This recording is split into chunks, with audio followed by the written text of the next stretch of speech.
Le Sénégal est en deuil. El Hadj Falilou Mbacké, calife général des Mourides, nous a quittés après une courte maladie, plongeant dans la consternation la communauté mouride, dont des milliers de représentants sont venus immédiatement se recueillir et prier au chevet de leur chef vénéré.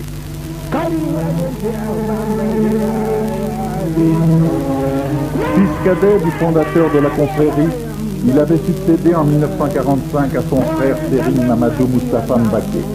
Une amitié de plus de 20 ans le liait au président Senghor, qu'il considérait comme son propre fils.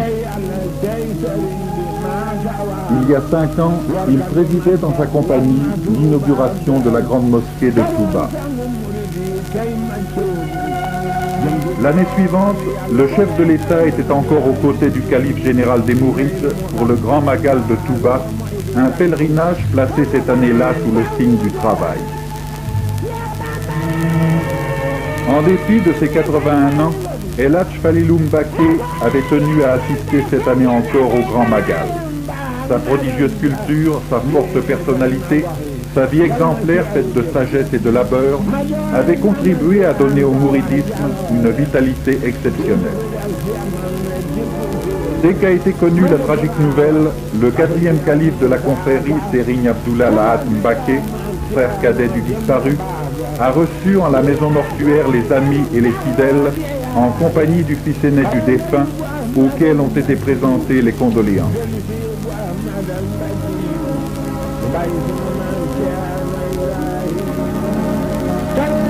Monseigneur Thiandoum, archevêque de Dakar, qu'accompagnait Monseigneur Diom, a exprimé à la famille du regretté calife les sentiments de profonde affliction des catholiques sénégalais.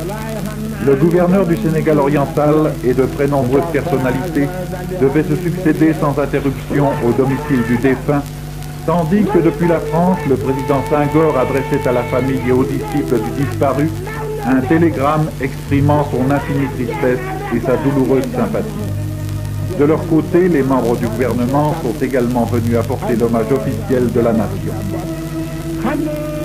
El Hadj Falilou Mbacké n'est plus, mais son souvenir demeure.